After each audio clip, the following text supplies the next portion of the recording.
We're live from McCoy Stadium. This is the PawSox report. I'm Tanner. I'm Evan.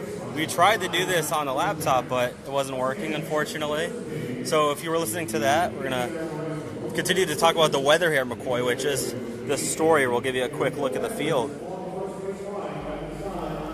But as you can see, the tarp is still in the field here at McCoy Stadium. It's been raining for the better part of 2 days. The showers are on and off at McCoy, and are projected to be on and off in terms of the weather going forward for tonight, unfortunately. In his wet conditions, the warning track, especially in the back in front of the home bullpen, there's puddling up on there. The tarp's still on the field. It has been on the field since yesterday when the game was rained out. Tonight, the Pawtucket Red Sox will have Kyle Kendrick on the hill, and for the Durham Bills, it is Blake Snell of the Tampa Bay Rays. He was pitching up in Tampa this past season. He had a high 4 ERA, so Tampa sent him down to AAA, and he is pitching tonight against the Pawtucket Red Sox. And it is an interesting lineup for Pawtucket tonight because we do have a rehabee here. We do. Yeah, we have batting third tonight for the Pawtucket Red Sox is Red Sox third baseman Pablo Sandoval. He's been here for a couple of games the other night on Wednesday night when David Price was making his rehab start here. Sandoval was in the lineup too, which was, luckily for him, it was a little bit overshadowed. But he actually did have a pretty good night at the plate. He walked, he did strike out once, but he had 2 rocket doubles. One was to center field over the outstretched glove of center field. I can't remember who it was. So that was in center field the other night for the bats. But the other one, it was actually a double against the shift. He only batted left-handed the other night. It was right down the left field line for a double, but he did have a couple of RBIs. Looked good at the plate. Didn't really make any bad plays in the field, which is actually really big right now, considering that the third base for the Red Sox is just a mystery. They don't really have anything going for them. The only thing they really have right now is Devin Marrero. He is coming around at the plate a little, but again, like at once a game, he tends to strike out on a slider down and away that he misses it by like 1.5 feet. It's Pablo's third base position. When he comes back, it is his. It is. It's truly Sandoval's, and for the Red Sox, they're waiting on Rafael Devers. He's the guy, but he's down in AA Portland right now. And people were talking about potentially having him skip AAA Pawtucket altogether, but it's looking like Boston's going to take their time with Rafael Devers and bring him to AAA. You do want to do that. Like, I mean, you saw with, this is in the past, but yeah, you did the Moncada thing last year that when they brought him up, he got a couple base hits, and then he went like 0 for his next 19 with 18 Ks. You don't want to do that. You want to keep the kid's confidence up because, after all, like a lot of people were more looking into looking at Devers than Moncada at the time. Yep.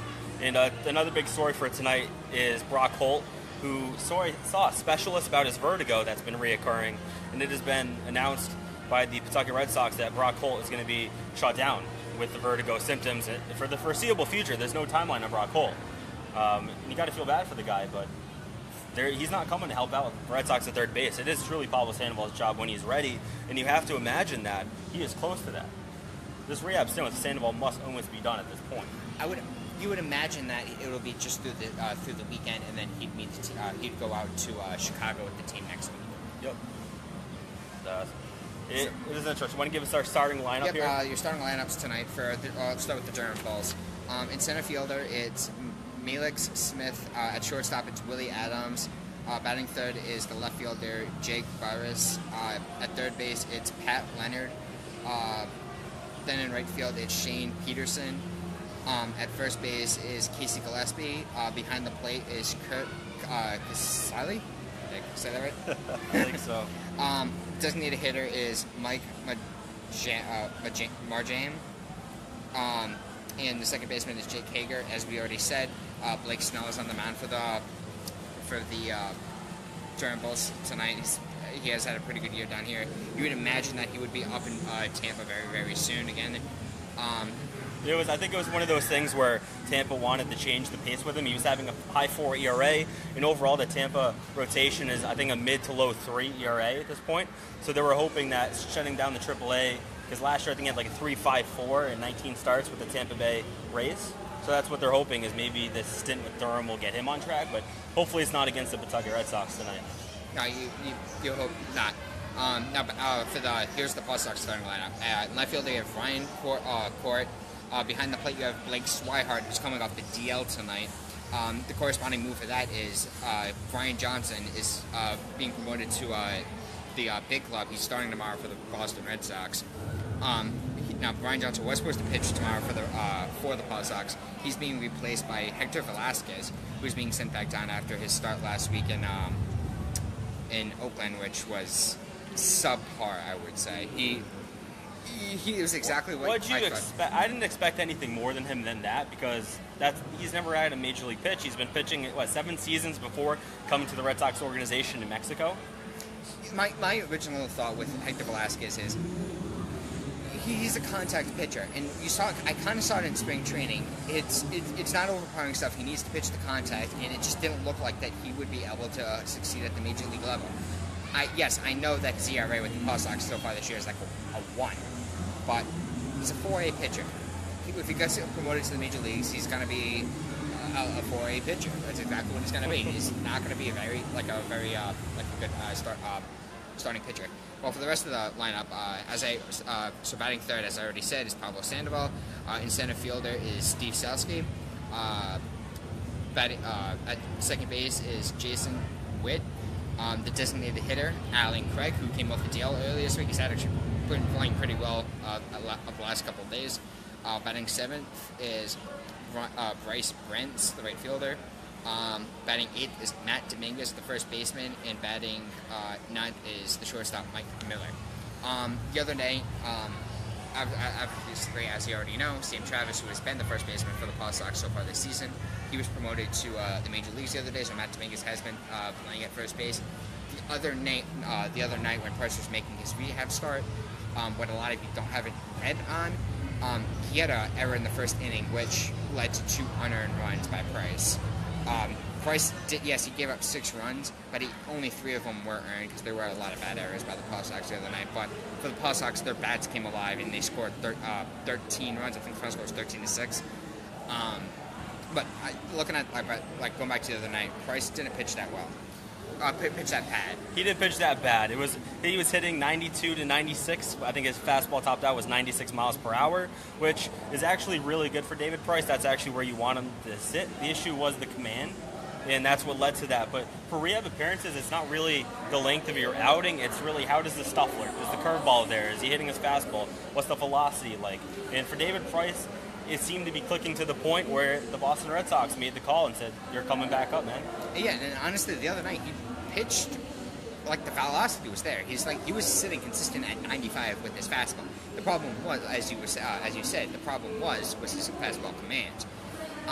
But with his curveball, slider, changeup, especially his changeup, he was getting a lot of swing and misses off the changeup. The one thing I'm looking at when it comes to on Monday against the White Sox for Price, I expect him to actually pitch pretty well. I don't think he's going to be pitching at 95 because he's going to want to try to get that fastball command. So it's going to cause him to pitch a little bit slower. But I actually expect a pretty good outing from him on Monday. Yeah, I expect him to be kind of what he was after May last year. I think his velocity is going to be back up with Price. That was an issue last season where I saw that he wasn't hitting the velocity he was normally hitting when he was with Tampa, when he was with Detroit, or even Toronto. So I think this was what Price needed, a couple months off, essentially, to kind of build the strength. And in terms of, he might have needed surgery, and he decided not to because of his age. And I think you're right. I think David Price is going to have a good outing, and I think he's going to be a very good pitcher for the Boston Red Sox. And the difference between now and this time last year was that all the pressure was on David Price to be the ace of the Red Sox, but we're a year later. Rick Porcello won a Cy Young. You have Chris Sale, who is probably going to win the Cy Young this year, just by looking at it now. I know it's early, but you have 2 other pitchers who are Cy Young capable to complement Price. And Eduardo Rodriguez looks like a really solid third option. Yeah. So with Price, he doesn't have to be that ace, and I think that pressure that's going to be alleviated from him is going to help out. I think he's going to have a really good season with Boston. Yeah. The other night, as you might already know, he left the stadium without speaking to the media. He got in his zombie apocalypse mobile. Yeah, Evan's a little salty about that. He got out of here pretty quickly, and he got into his got into his Hummer. And, it's an armored vehicle. It's an armored vehicle, and then got out of here pretty quickly. But talking to manager Kevin Bowles after the game, he was very, very encouraged at how the ball was coming out of his hand. He said obviously the velocity's there, and he said the command's going to come around. So honestly, I'm not as worried about Price, especially with his start the other night. I know everybody was bashing him because he gave up 6 runs, but a lot of that is because he just left the game early, which by him it kind of was a baby move. But that is David Price. My running theory on why David Price left the game early was because I think he knew that he was going to get called back up, and he was like, I'm just going to go back up to Boston after the game, and that's exactly what he did. Price is usually pretty cryptic with the media. He doesn't really want to talk to the media too much. We can't take it personally, Evan. But so it's still raining here. The tarp's still on the field. We're under an hour. Yep. What time is it? What time we got here? It's like 6:08. 6:08. 5:08. 5:08. 5:08. So 5:08. first pitch is at 6:15. So we're just over an hour to first pitch here. The tarp is still on the field at McCoy. Give you one last look at that.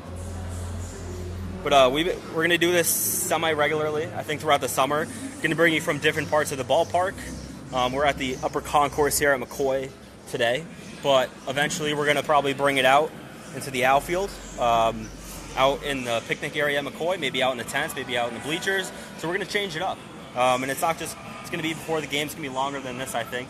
Yeah, but this is kind of like a test thing that we're going to be doing. We're going to bring to you a lot of we're going to try to get you interviews with some players. We're going to do game recaps and try to do game previews as well. So this is almost going to be like a second pre-game show to the PawSox game that night.